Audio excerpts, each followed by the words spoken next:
Perfect. Well, welcome everybody. I want to welcome you all to our second installment this year for the Practice Management webinar series. Today we'll be talking about the Surgeon Innovator, how to take everything from concept to company, turning ideas into impact. And we'll be hearing from our expert panelists on everything from understanding how to protect your IP, how to navigate industry collaboration, and how to balance entrepreneurship. So I want to thank you all for being here. I also want to thank Smith and Nephew for sponsoring the webinar series. We have a short video from them, and then we'll get started.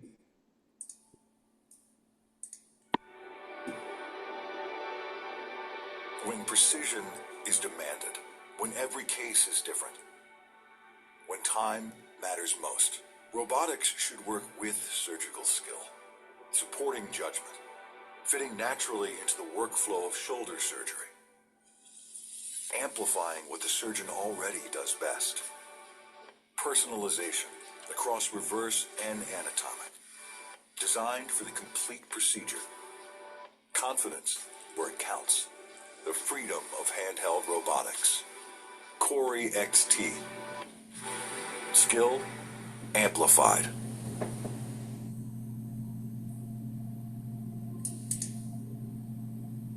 Awesome. Well, thank you all for being here, joining us tonight. For those tuning in later, this will be obviously an enduring content that we'll have on the ASCS link and our YouTube channel.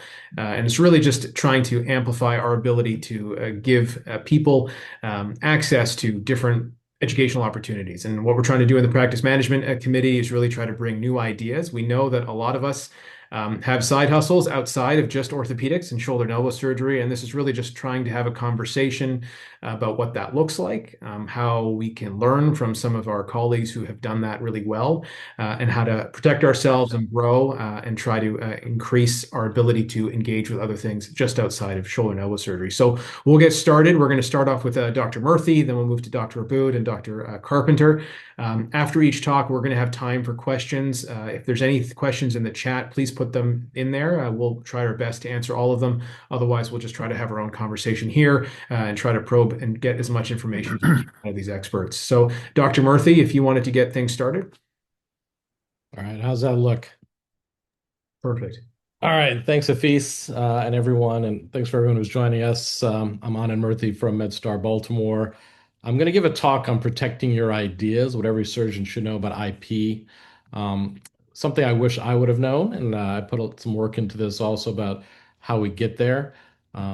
This is something that I think every surgeon should think about prior to starting this process. So we're going to go over IP, patents, licensing, innovation versus consulting.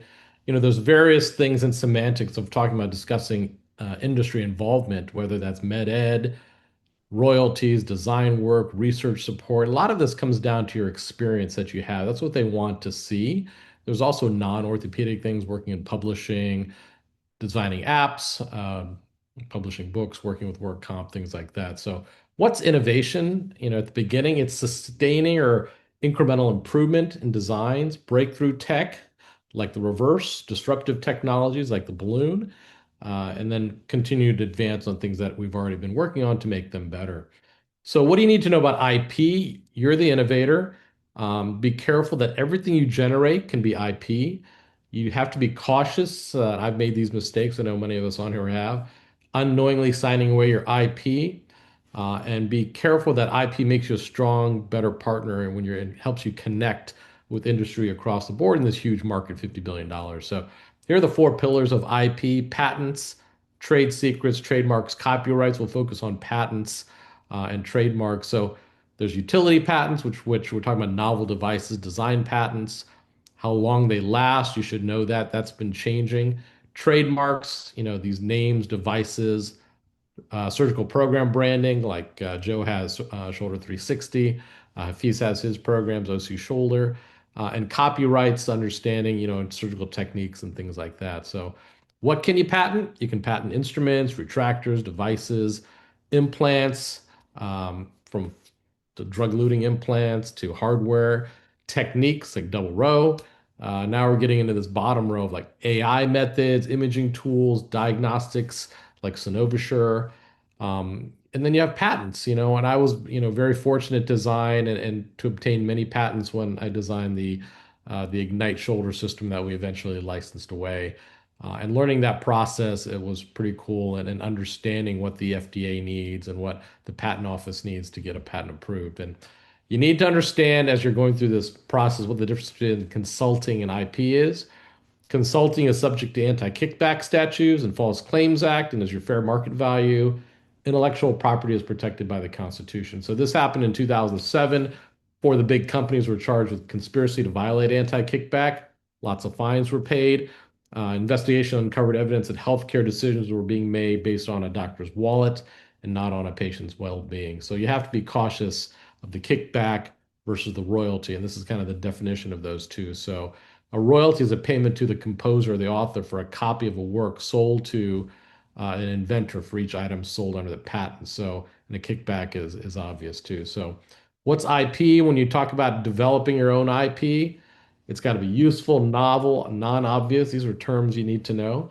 You can assign or obtain a provisional patent, which is timed. So it gives you a year to file the non-provisional, and you'll understand for strategy, you want to protect your device. Timing is critical when you're going through this process. So the patent process, conception, prior art, so you have to see whether it's been done before, provisional patent application, non-provisional filing a year later, USPTO exam, the patent examiner reviews and issues office actions, and then finally you're granted and you have this potential 20-year life. So these are the deadlines. You conceive your invention, disclosure over a certain period of time, lectures, publications, you got a year grace, and then you forfeit. So you have to be really careful of all these deadlines and not to miss them and not to discuss your idea with everyone, so it might be taken. So these are kind of the fundamentals of licensing as we move from patents to licensing. Exclusive licensing, non-exclusive, field of use. Exclusive is only one as the only one license you can use IP, and that's an interesting when you license that away to a different company if you've developed it on your own. Royalty rate, as you get involved in design, you want to understand what royalty rate is. It's typically 3 to 8% of the net sales for a device. Obviously, you're trying to negotiate based on the patent strength, the higher royalty rate. There's upfront payments, milestones. Let's say you create a device, you get this part done, and then you get the next part done, and you hit milestone payments as you go along. And there's usually has some FDA clearance and commercial sale involved as well. So those are really important things to know. These are deadlines also that deal with your compensation and your return on this investment. So this is important. Some of the mistakes surgeons make, disclosing before filing, assuming it can't be patented. This thing was, so you thought it was so simple. There's been some great things like AI and a lot of different software tools which were patented, which have made tremendous amount of money in return. Doing it without a patent attorney, delaying documentation, and taking the first offer that you see. So when you build on your IP, understand that private practice and academic are very different. Academic, typically uh, the academic institution will take a significant amount of your return versus private practice, where you really have a lot more control, and you have to take that into consideration of where you're doing it, when you're doing it, on time, off time. So these are my key takeaways. What you should know: your clinical innovations are valuable IP. Everything you think about is important from day one. File a provisional patent before you disclose it and talk about it at a conference. Always have a patent attorney review it. Document everything with timestamps. Licensing deals are always negotiable on these 4 or 5 things that we talked about. And whether academic or private practice, IP strategy can give you significant long-term returns on your investment of time. So when I choose industry, it's all about the culture and the team I'm working with, the distribution network if you're designing implants. Under the consulting agreement, you have to understand what the contract's purpose is. You can use AI now and Claude to actually read it to get understanding of some of the semantics, understand who owns the IP, expiration date, and then indemnification. So for industry, for my early mentees and surgeons, really focus on your clinical practice early. Get your experience. Be a well-known surgeon for your patient outcomes. They're your best currency. Seek out mentors. I had a lot of great mentors that helped me along the way.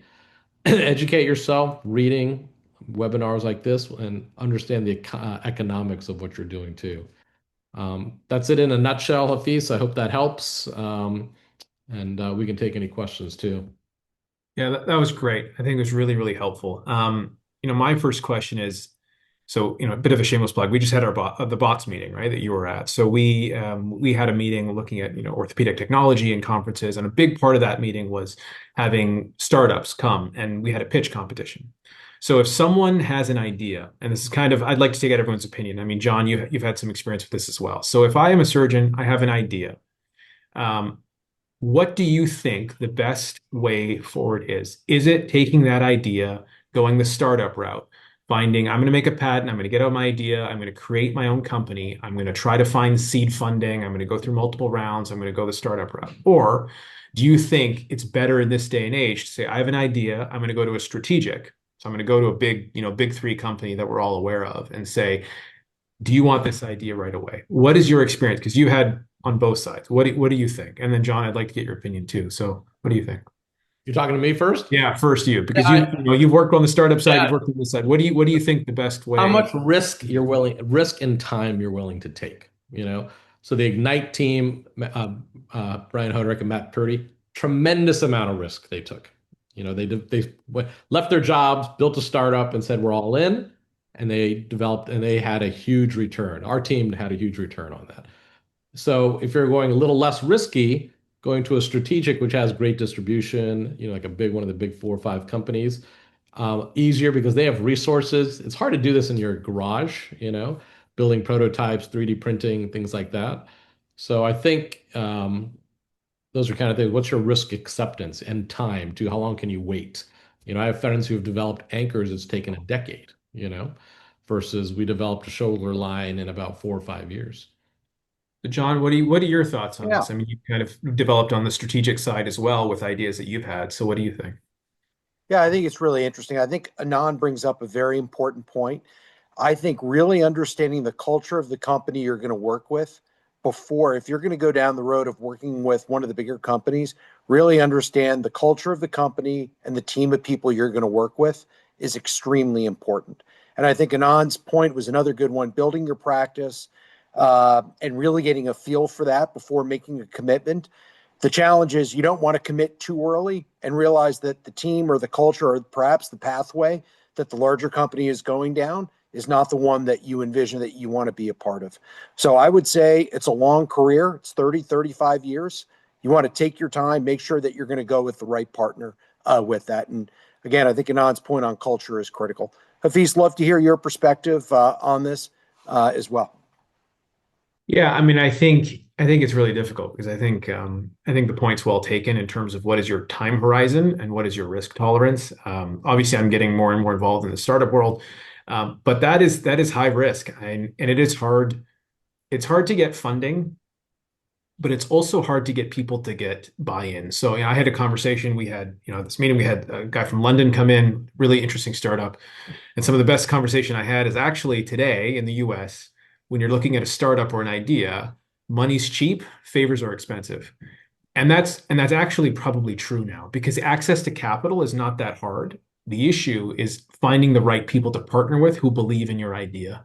So I would argue that I think if your number one concern is getting access to capital in the US market, not that hard, but you have to find ways to build favor relationships with people who can believe in your idea because who have access to that capital. Because the amount of venture capital that exists in the US is just incredible, and angel investors exist. So startups are not impossible. And I think access to capital in this market's very possible. It's just getting the right people to believe in you.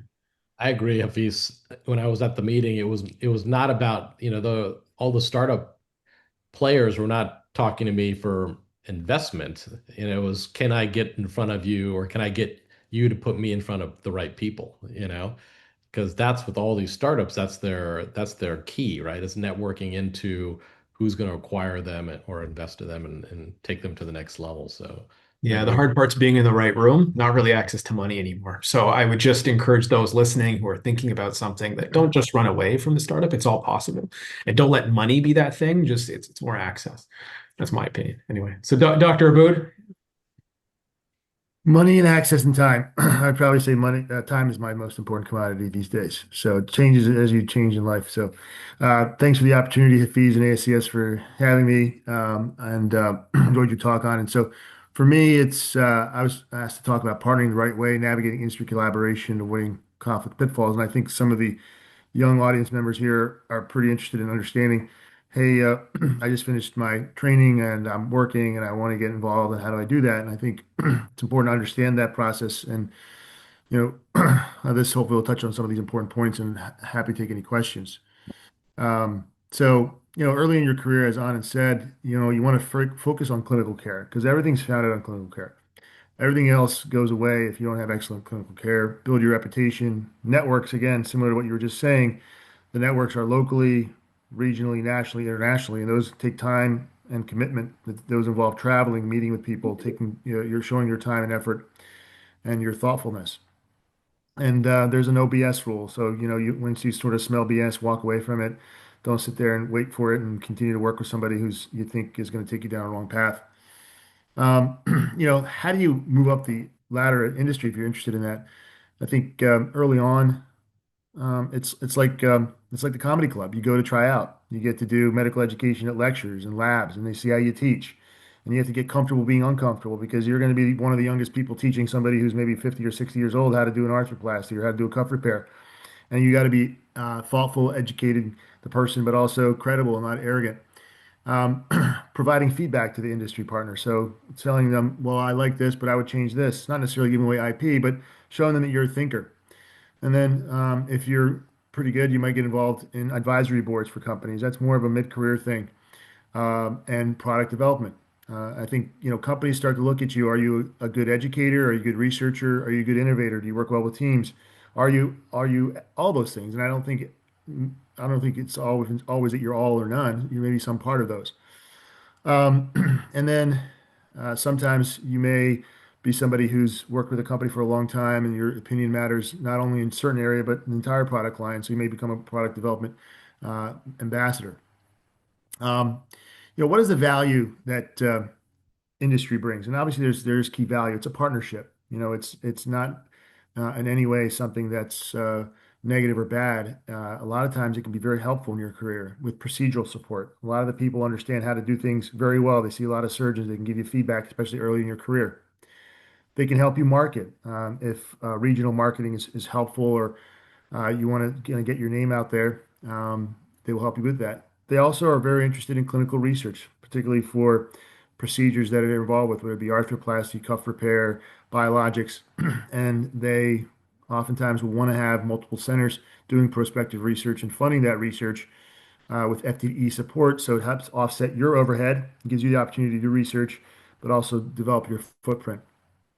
Um, and then, when you do product development, the nice thing about it is it's oftentimes a collaborative environment. They have all the framework there.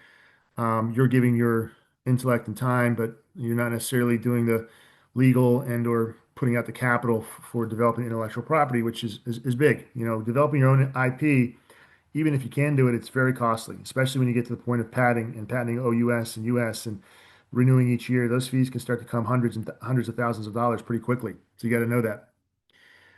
Um, and what kind of company do you want to be involved with? It depends. I think that if you think of large companies, oftentimes they are slow to change. There's a lot of bureaucracy. They individually have less control. There's shareholders involved. It's a lot different. There's upsides to that too, though. Smaller companies, they are more nimble.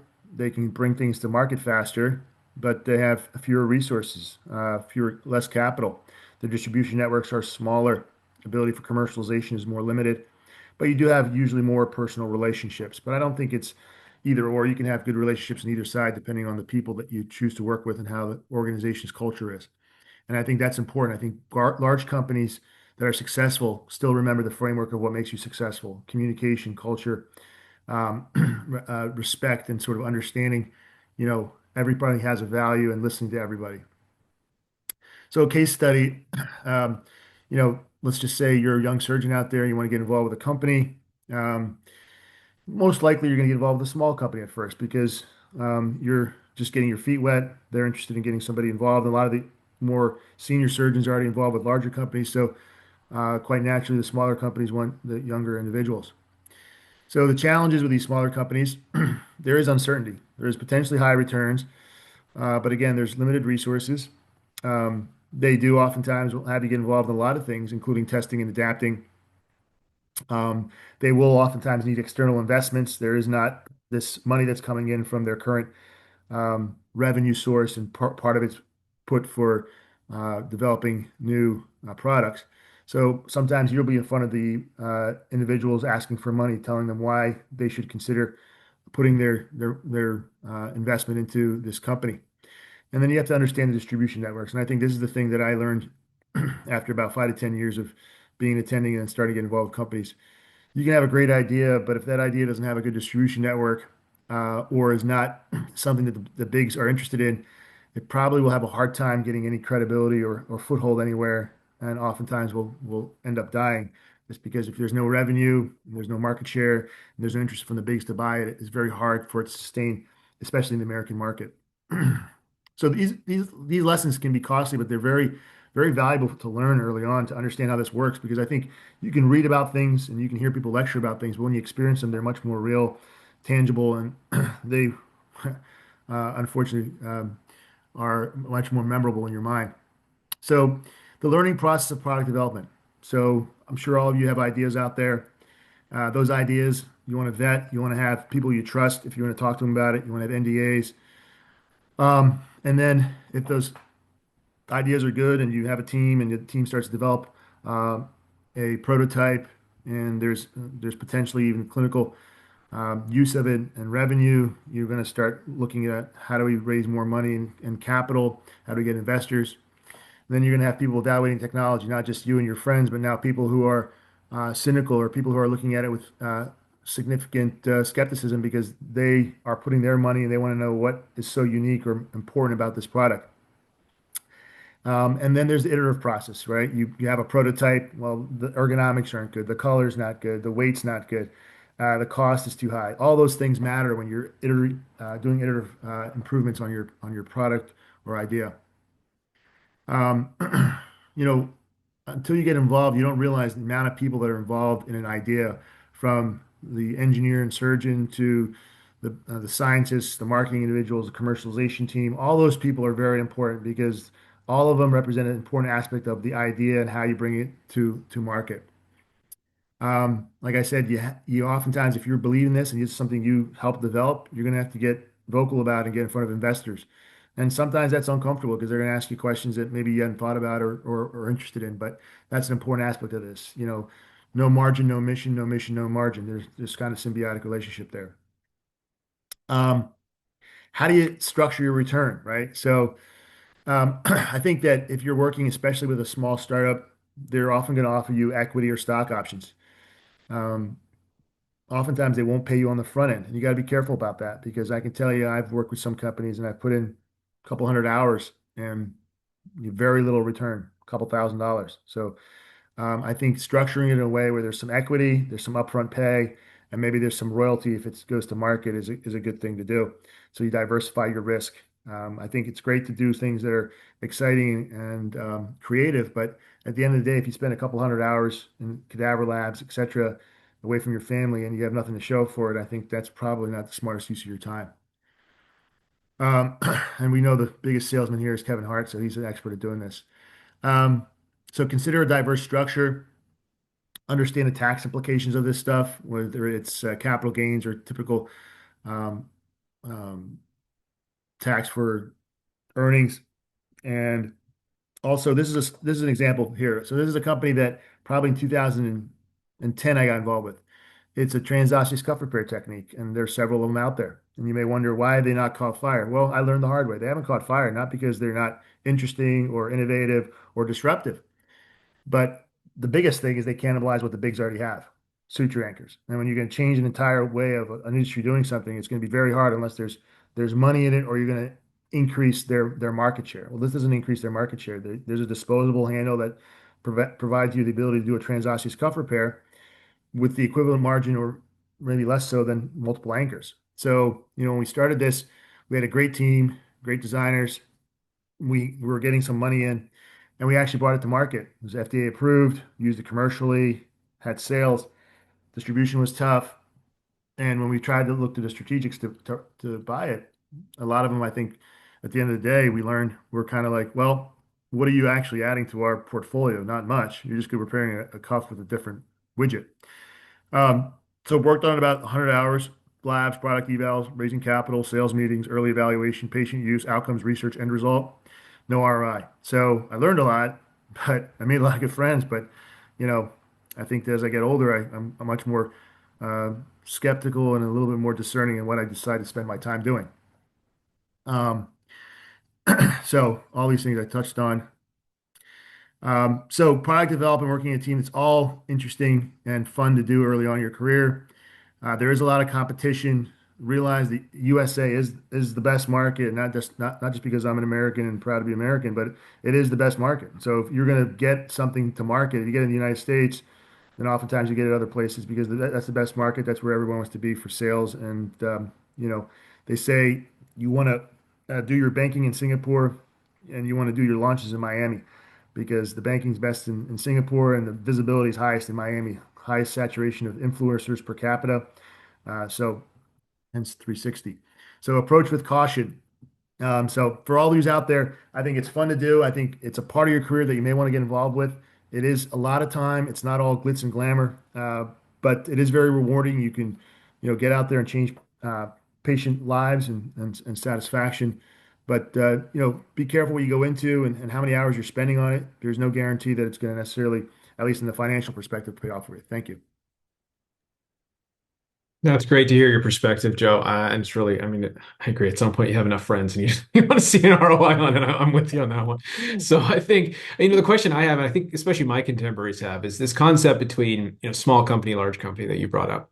So two-part question. First off, is it better to be, number 15 or 20 in line for a big three? Or is it better to be number one or two on a small company, right? Like that's kind of the first question people ask.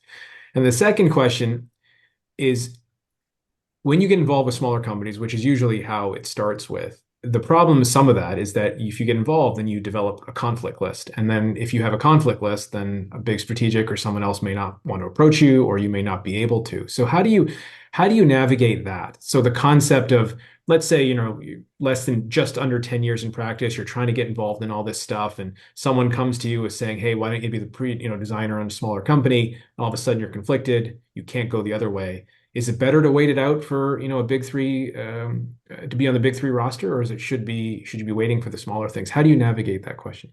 Yeah, I mean, I think a lot of it, there's a lot of personal factors, right? This might sound corny, but do you like the team? Are a lot of times the surgeon designers you're going to be working with, are they people that you want to work with closely? Are you going to have, again, corny, psychological safety? You're going to be in a room and be able to say what you want, or do you feel like these aren't your friends or people that you could work with? That's a big one, right? That could be a big company or a small company. I think so. So a small company is going to potentially approach you earlier, yes. And if you get approached by a small company, you have no experience, I think it's important to have experience because companies are going to look at have you designed, great, you're smart, you're busy, but have you understood the process? What have you designed? What have you done? Have you been on the podium and talked about things? Do you understand the process? So I think that's an important experience. Now, you're right. If you have a contract and you have a non-compete, et cetera, you got to be very careful about that. Um, and I think that, look, if you have the benefit of both offers and you're number three in the small one and number 15 in the big one, I think they're pretty equal, maybe even a little better with the big one, right?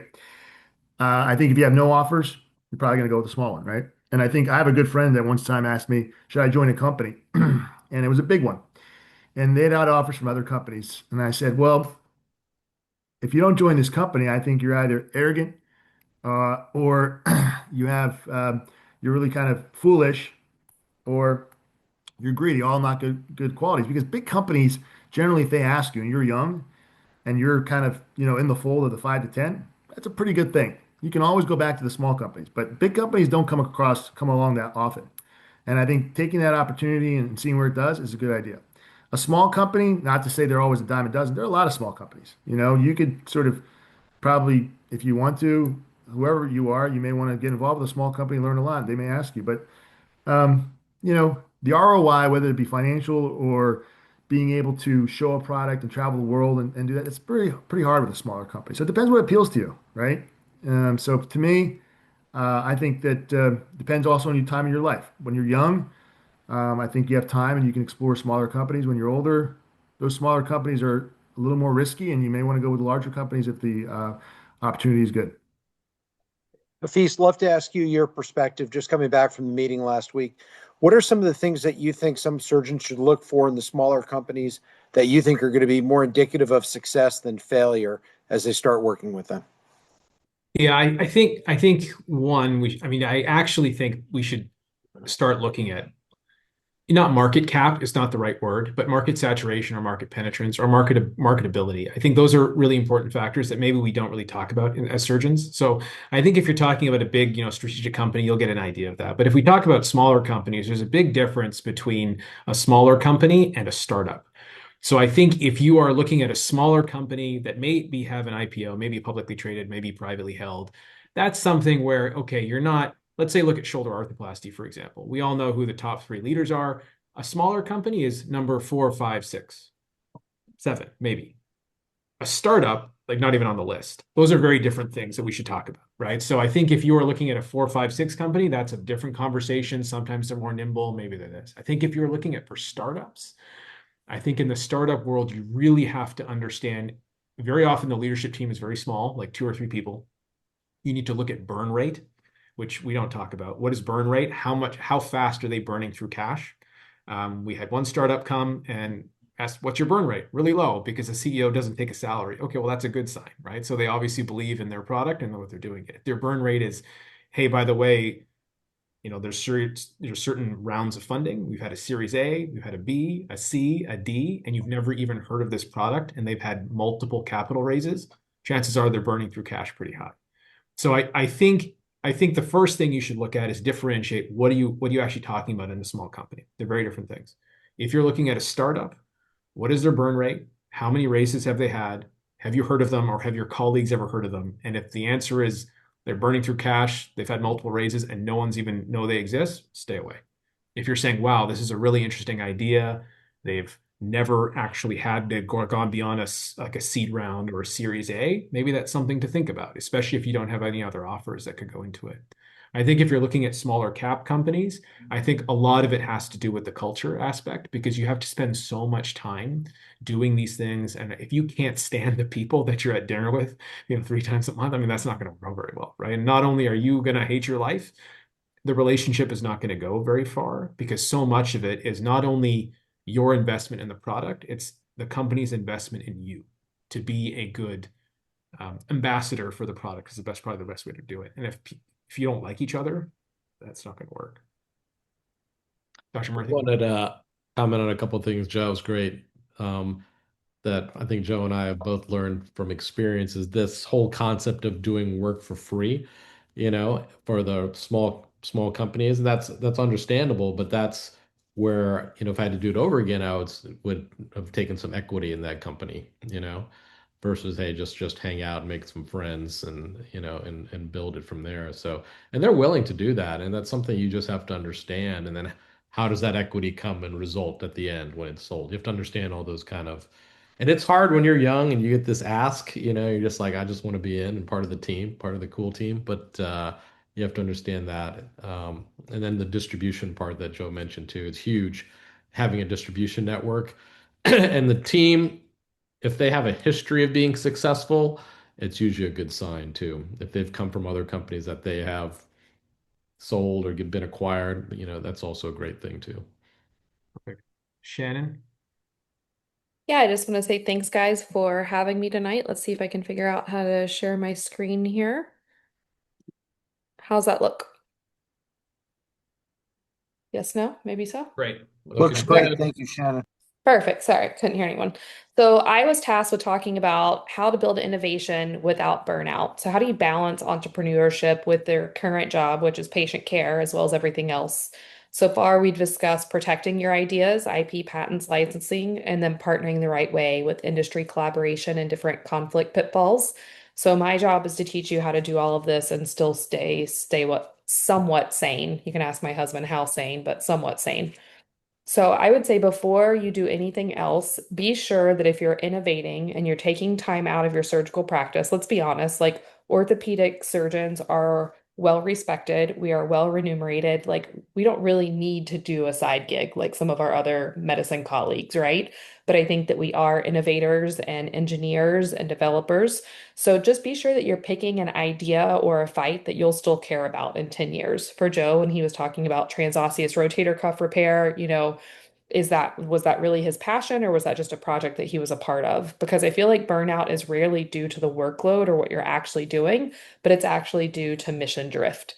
So ask yourself these questions. Well, I still want to be working on this at age 65. If this venture dies, do I still care about the question? Or am I only doing this to get something out of it? And does this come out of my clinical life, or does it sit alongside it? But your attorney, your VC, your partner, they can't make that decision for you. So before you ever go on those paths, ask yourself those questions. How it started for me was with a pain point. So I was in a busy orthopedic surgery practice, and I was taking a lot of trauma call, and I saw patients who had bone health issues, and I kept sending them into the ether and no one was treating them or getting anything done. So let's say you see something in your practice that you think you can do better. You have an inspiration or a belief that you start building on. You have an idea for a better anchor, a better prosthesis, and you notice that in the mornings before clinic, when you first wake up, this is what you're thinking about in the shower. That's when I do my best thinking. Evenings after the kids have gone to bed, on the weekends, you just can't get this idea out of your head. And that's kind of usually how this starts. And about 18 months in, one of three things happened. Either your clinic starts to fall apart because you're giving too much time, effort, and energy to this side hustle, or the venture itself stalls because maybe you haven't gotten that capital or that idea or decided, what that needs to look like, or your family starts to notice because you're just focusing on too many things and not paying attention to them.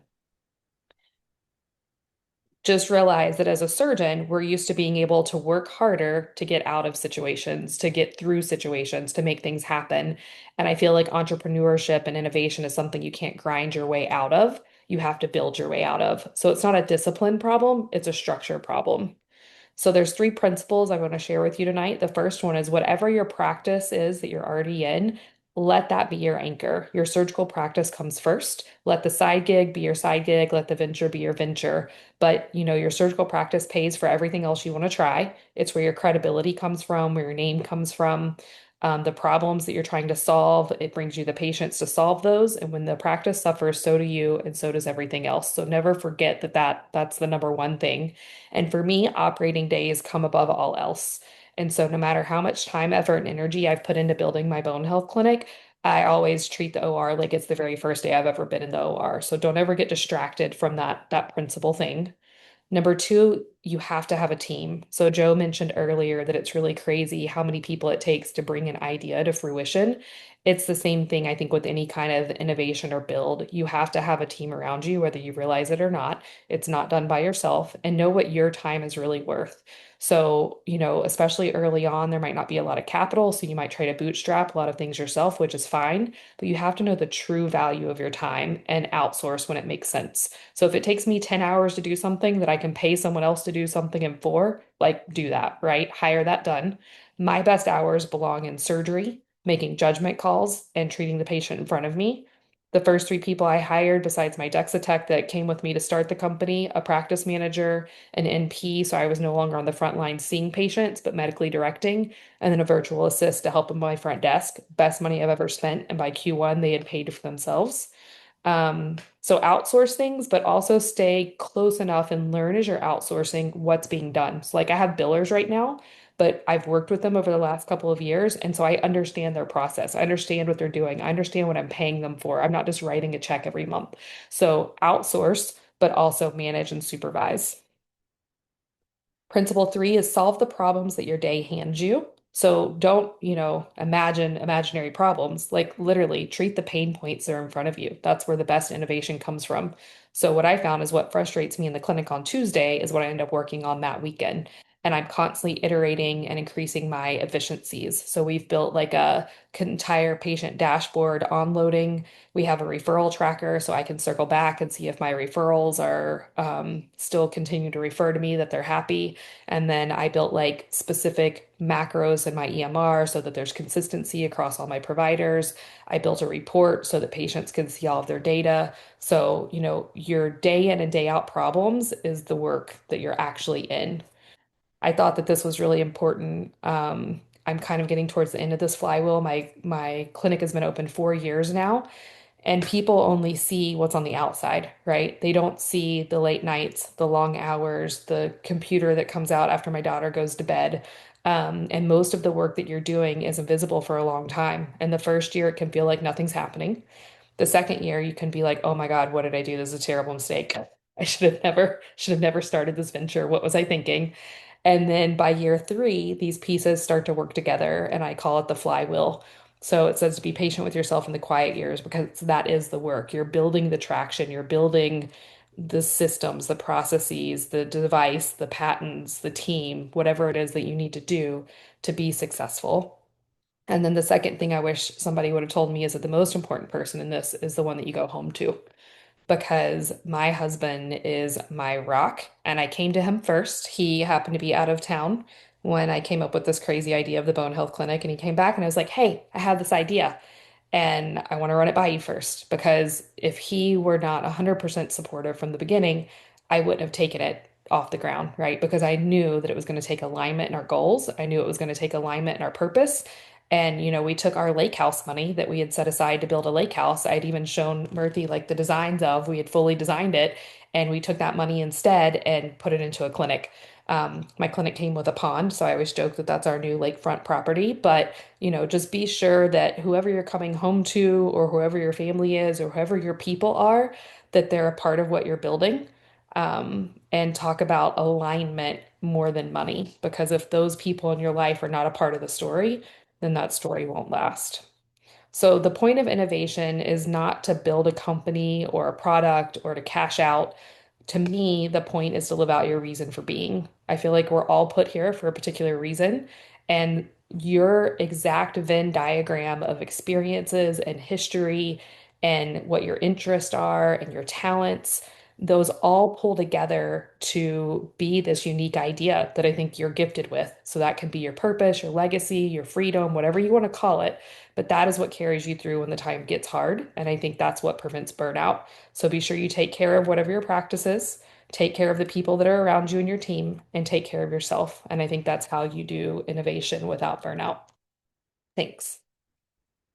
Yeah, it's just so impressive, Shannon, what you've built, and I think we can all take a lot of lessons from it. And I think the thing that I want to know most about is talk about burnout on the back end, right? And now people look at what you've built, and well, it's impressive, and congratulations and all this kind of stuff. But how do you deal with the initial inertia, right? Because I'm sure there's a lot of people who have ideas, and the amount of criticism and hate, and you're wasting your time, and all this other stuff that comes with it. And that's usually criticism on the front end of an idea, and you try to tell a few people about it, and everyone, you talked about your family, and that's great, but like, what about everything else, like your colleagues? And well, this is going to take away from time from your practice, and it's not really what you're here to do, and you're a sellout, and all those other comments that come with everyone on this panel has experienced. What is, how do you deal with that? What has been your experience, and what advice do you have for dealing with those kind of for dealing with the hate?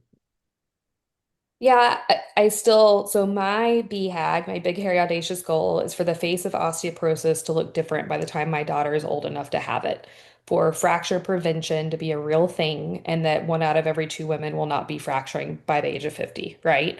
So that is where I set my goal, and I tell people that, and they're like, okay, we've been talking about fracture prevention for a long time. I'm like, okay, it's not my fault you guys haven't done anything about it, right? Or I tell people that I want bone health clinics to be like Starbucks, that I want them in every town, on every corner, because everyone has a skeleton and everyone deserves this, right?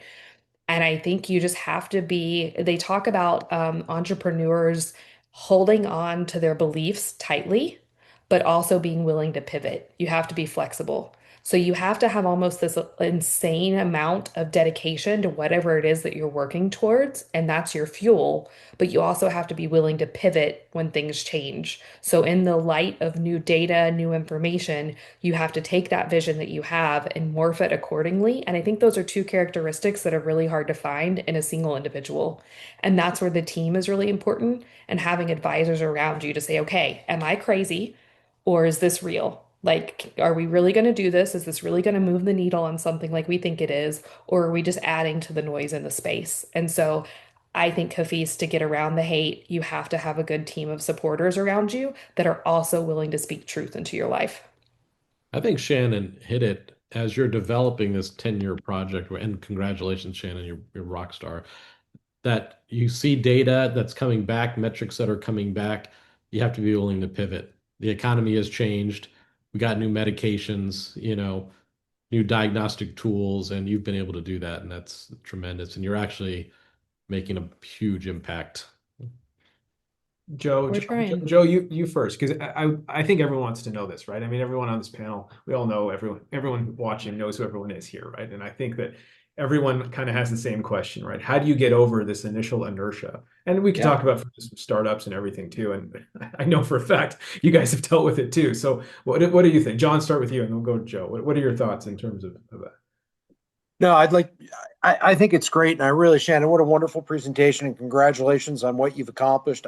I think what I'd love to hear from Shannon and Anand are the difficult points along the way, also getting the inertia, but also the challenges along the way where sometimes it looks like it's going to fail and what you were able to do to keep it going. Shannon, maybe a comment from you at first on that, the really difficult parts along the way and what you were able to do to be able to continue it going.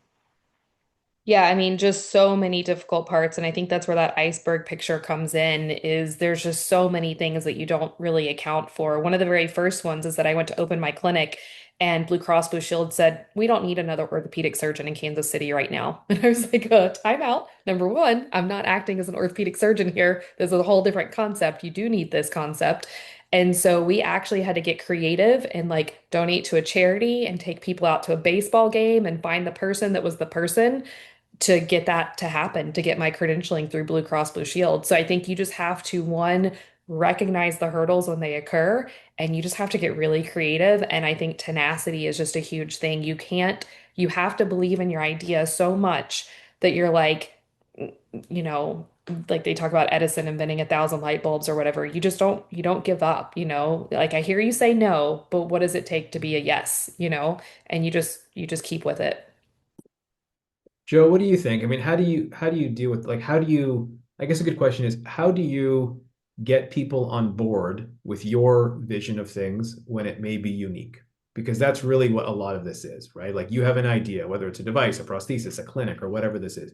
You're trying to think of things differently and you have to get people on board. So like in my comment earlier, yeah, access to money and capital may be easier now, but getting access to people and their belief is hard. So how do you what do you think of that? How do you get people on board with your vision of things that are different?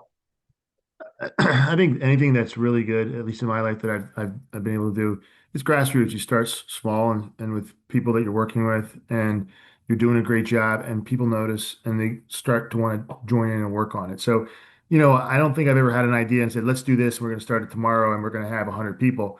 It's more like a gradual thing where, okay, what do you think of this? Yeah, you like this? Well, how about we work together? Okay, and then we start collaborating on it. Okay, who are we going to hire to do this part? Because I think a lot of times as surgeons, we want to know how to do everything, but you don't have to know how to do everything when you're doing something like entrepreneurship or a startup. You have to have, you have to bring in the right people, the who's, right? So you have to have the right who's. So for me, recognizing talent and bringing them onto the team with me to be able to work together to build something. So, whether it be a meeting or a research group, it's always slow and gradual. And you start putting in the things that you can afford, your time, maybe some of your own capital, maybe some of your know-how, maybe some of the teams that you've worked with that are really good at doing these things, and you slowly build it. I think it's really hard to build something really big right from the get-go or the first time around.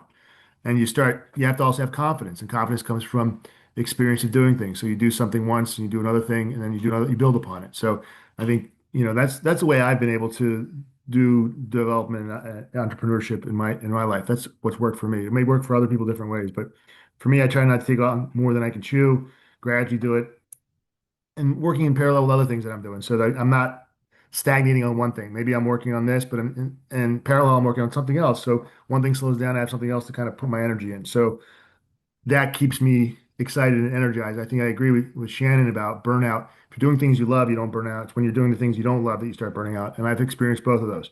Things I love, I don't feel work. The things I didn't love, I felt work, and I was regretting doing it. And usually try to figure out a way to get out of it.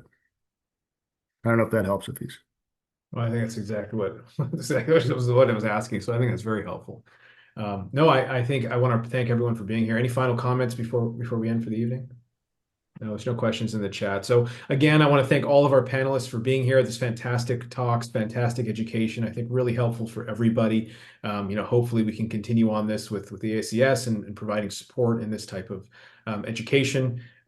John, as you go into your leadership roles, maybe we can continue on doing that as well. That's right. But I want to thank everyone for being with us and joining. And of course, if there's any questions going forward, obviously this is recorded, but everyone has our contact information. So anyone listening to this, if you have any questions about any of this stuff, please feel free to reach out to us, and just stay tuned for our final installment coming up in a few months in our practice management webinar series. And we'll see you all then.